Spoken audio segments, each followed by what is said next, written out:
Assalamualaikum warahmatullahi wabarakatuh. Kami dari kelompok 2, perkenalkan nama saya Siska Simanjuntak dengan NIM 64231467.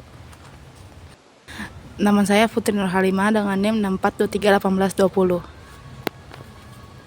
Nama saya Neza Citra Aulia dengan NIM 64231441. Saya Salma Natasha Putri dengan NIM 64231861. Perkenalkan, nama saya Dita Pramesti dengan NIM 64231739. Di sini kami akan mempresentasikan tugas ketiga penganggaran perusahaan. Terima kasih. Latar belakang.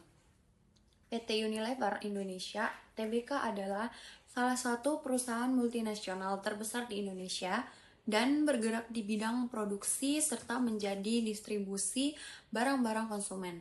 PT Unilever Indonesia bergerak sejak tahun 1933 dan telah menjadi perusahaan fast moving consumer good di pasar Indonesia. Perusahaan Unilever juga memiliki lebih dari 40 brand yang terbagi menjadi dua bagian segmen usaha, yaitu home dan personal care, dan nutrisi dan ice cream.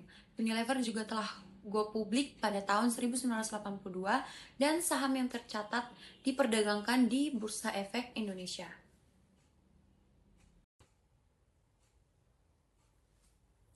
Tujuan yang pertama, mengetahui tujuan penelitian. Yang kedua, mengidentifikasi strategi pemasaran yang diterapkan oleh PT Unilever dan PT Orang Tua dalam memasarkan produk pasta gigi mereka. Yang ketiga, menganalisis faktor-faktor yang mempengaruhi keberhasilan pasta gigi dari kedua perusahaan tersebut.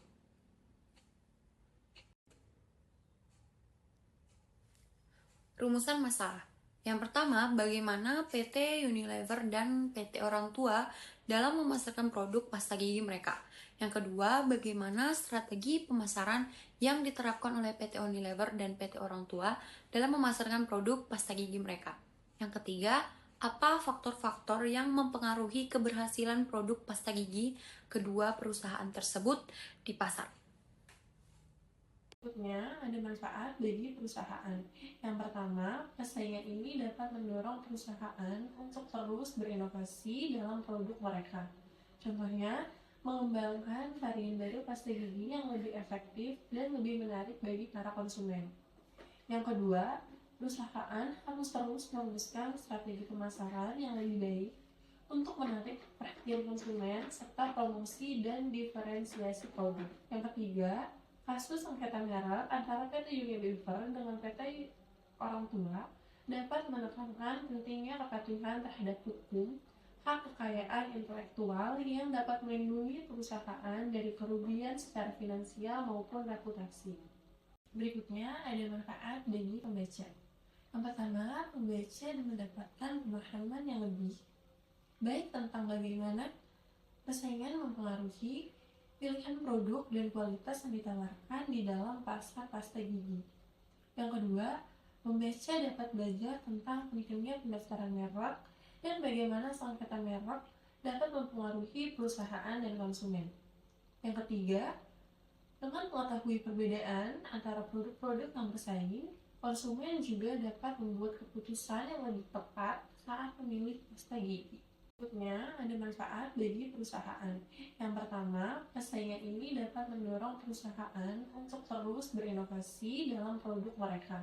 Contohnya, mengembangkan varian baru pasta gigi yang lebih efektif dan lebih menarik bagi para konsumen. Yang kedua, perusahaan harus terus meneruskan strategi pemasaran yang lebih baik untuk menarik perhatian konsumen serta promosi dan diferensiasi produk. Yang ketiga, kasus sengketa merek antara PT Unilever dengan PT Orang Tua dapat menekankan pentingnya kepatuhan terhadap hukum, hak kekayaan intelektual yang dapat melindungi perusahaan dari kerugian secara finansial maupun reputasi. Selanjutnya, saya akan menjelaskan ruang lingkup dari makalah ini. Yang pertama, penulisan ini menggunakan metode kualitatif deskriptif untuk mengetahui gambaran fenomena, kejadian, atau keadaan secara sosial. Lalu, ruang lingkup pada penulisan ini dibatasi pada pembahasan mengenai persaingan PT Unilever dengan PT Orang Tua dalam industri pasta gigi. Lalu ada studi kasus. Di dalam studi kasus, penelitian melakukan penelitian mendatangi untuk menginvestigasi, menganalisis, dan mempertimbangkan berbagai faktor dan komponen yang kemungkinan saling mempengaruhi. Lalu, salah satu jenis penelitian dengan metode atau pendekatan studi kasus, penelitian ini membuktikan diri secara intensif pada suatu objek tertentu yang mempelajarinya sebagai suatu kasus. Metode studi kasus memungkinkan penelitian untuk tetap holistik dengan signifikan. Lalu, menurut Suharsimi Arikunto, studi kasus adalah pendekatan yang dilakukan secara intensif, terperinci, dan mendalam terhadap gejala-gejala tertentu, sedangkan Basuki mengatakan studi kasus adalah suatu bentuk penelitian atau studi suatu masalah yang memiliki sifat kekhususan. Identifikasi kasus. Persaingan PT Unilever dengan PT Orang Tua dalam industri pasta gigi. Sengketa ini dimulai ketika Hardware Private Limited, induk dari Orang Tua Group, menggugat Unilever 5 karena penggunaan nama Pepsodent Strong pada produk pasta gigi mereka. Hardware mengklaim bahwa merek Formula Strong miliknya telah terdaftar terlebih dahulu di Ditjen Hak Kekayaan Intelektual dan merasa bahwa penggunaan nama tersebut oleh Unilever dapat menyesatkan konsumen. Dengan bukti promosi yang luas dan investasi yang signifikan dalam pemasaran, yang mungkin mengira produk Unilever berhubungan dengan produk mereka. Pada November 2020, pengadilan memutuskan bahwa merek Formula Strong lebih dahulu terdaftar dan mengharuskan Unilever membayar denda sebesar 30 miliar kepada Hardwood. Unilever mengajukan kasasi atas putusan tersebut, yang masih dalam proses hukum hingga saat ini, sehingga putusan sebelumnya tidak memiliki kekuatan hukum tetap.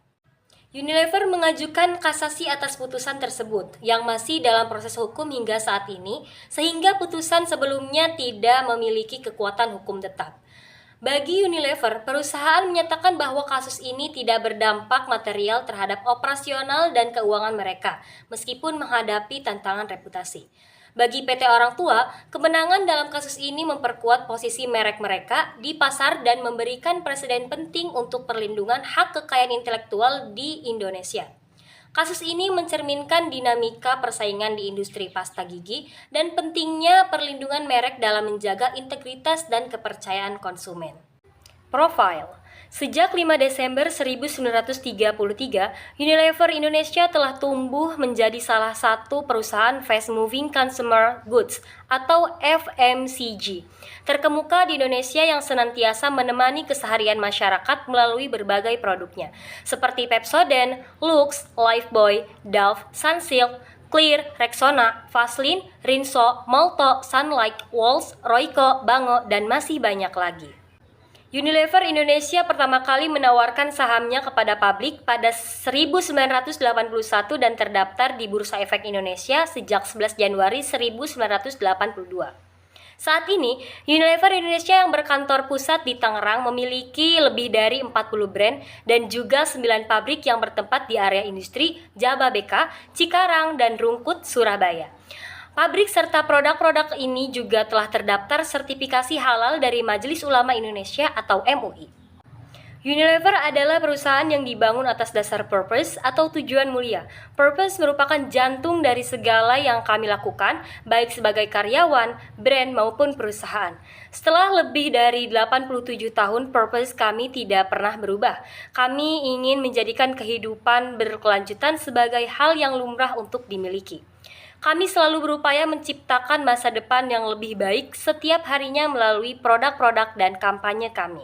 Kami juga menginspirasi masyarakat untuk mengambil tindakan kecil dalam kehidupan sehari-hari agar dapat membuat perubahan bagi dunia. Strategi kedua perusahaan. Strategi pemasaran perusahaan Unilever yang selama ini diterapkan telah membuktikan keberhasilannya dalam menghadapi berbagai tantangan dan membangun kehadiran global yang kuat. Melalui produk-produk ikoniknya yang mendominasi rak-rak supermarket dan kehadiran di berbagai segmen pasar, Unilever memegang peran penting dalam kehidupan sehari-hari masyarakat global. Dalam upayanya untuk terus mendominasi pasar, Unilever mengimplementasikan strategi pemasaran yang inovatif dan beragam. mulai dari diversifikasi produk hingga ekspansi portofolio ke berbagai segmen potensial. Unilever memandang strategi ini sebagai landasan penting dalam menjawab kebutuhan konsumen modern. Berikut sejumlah strategi pemasaran yang dilakukan Unilever. A. Diversifikasi produk. Salah satu pilar strategi pemasaran Unilever yang paling mencolok adalah diversifikasi produk. Unilever memberikan konsumen opsi yang sesuai dengan kebutuhan dan preferensi dengan portofolio yang beragam. B. Memperluas portofolio ke segmen potensial. Unilever terus mengamati peluang di pasar dengan memperluas portofolio ke segmen premium dan yang dapat memberikan nilai untuk bisnis. Perusahaan ini memahami bahwa keberlanjutan bisnisnya terletak pada kemampuan untuk memenuhi kebutuhan konsumen dan berbagai lapisan masyarakat. C. Memberikan inovasi produk. Unilever terus mendorong batas inovasi produk untuk menjawab tuntutan konsumen yang terus berkembang melalui riset dan pengembangan yang intensif. Perusahaan ini secara teratur meluncurkan produk-produk baru yang menghadirkan nilai tambah dan keunikan. Oleh karena ini, hingga kini Unilever mampu memenuhi ekspektasi konsumen dan menciptakan tren di pasar. Kemudian yang D, melakukan adaptasi sesuai tren pasar. Adaptasi adalah kunci keberlanjutan dalam dunia bisnis dinamis. Unilever memahami pentingnya beradaptasi dengan perubahan pasar, tren, konsumen, dan lingkungan bisnis secara keseluruhan. Unilever dapat secara cepat menyesuaikan produk dan strategi pemasaran sesuai dengan perubahan keadaan bisnis secara lebih fleksibilitas. Sebagai ini, dari strategi pemasarannya, kemampuan untuk beradaptasi memberikan Unilever keunggulan dalam mempertahankan daya saing di pasar global yang berubah-ubah. Kemudian yang E, yaitu memanfaatkan media sosial dalam pemasaran. Sejalan dengan perkembangan teknologi dan perubahan perilaku konsumen, Unilever memanfaatkan media sosial sebagai alat pemasaran yang efektif melalui berbagai platform seperti Facebook, Instagram, dan Twitter atau X.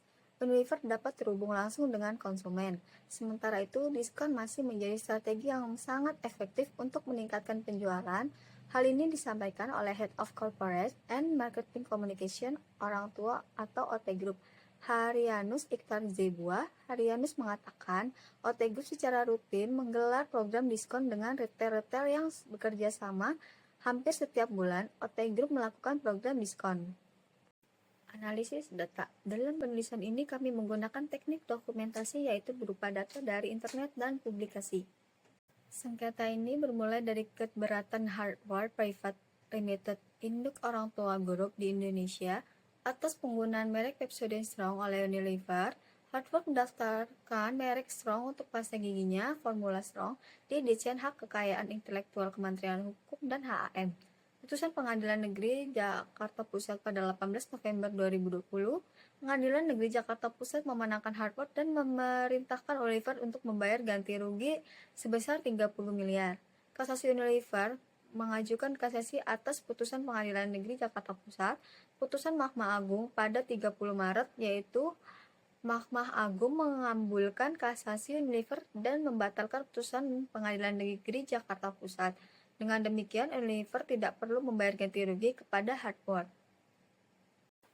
29 Maret 2020, perusahaan induk Orang Tua Hardware Private Limited melayangkan gugatan ke PN Jakpus Hardware atau Orang Tua mendaftarkan merek Formula Strong yaitu terdaftar ke IDM 00025478 kelas 3 yaitu pasta gigi sediaan untuk membersihkan gigi palsu, obat gosok gigi, obat kumur bukan untuk keperluan medis, dan larutan kumur bukan untuk keperluan medis.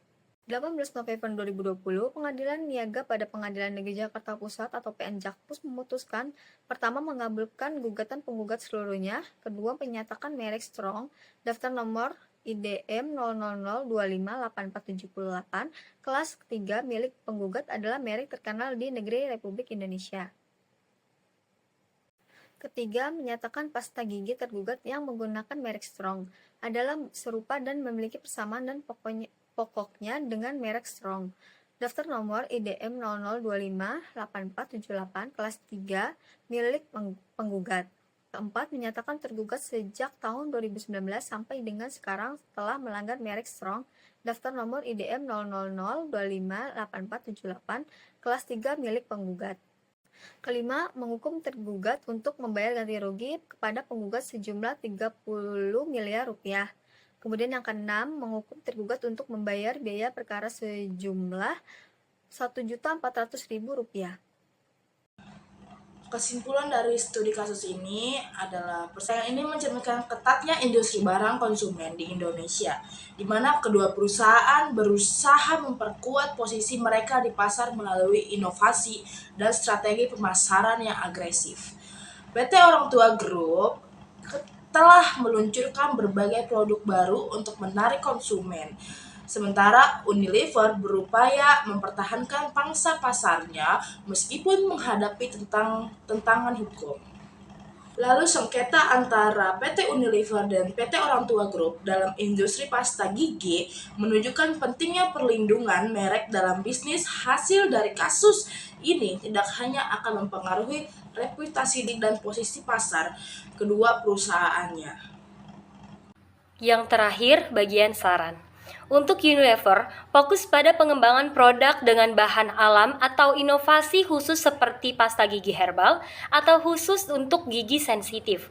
Ini dapat menarik segmen pasar baru yang peduli pada kesehatan alami. Unilever juga dapat memperkuat merek Pepsodent dengan menonjolkan edukasi kesehatan gigi. Dan untuk PT Orang Tua, bisa memanfaatkan kekuatan lokal dan sejarahnya untuk memposisikan formula sebagai pilihan kebanggaan Indonesia. Dengan fokus pada kualitas premium, menyediakan kemasan ramah lingkungan sebagai nilai tambah yang relevan dengan tren keberlanjutan. Sekian yang dapat kami presentasikan, kurang lebihnya mohon maaf. Wassalamualaikum warahmatullahi wabarakatuh.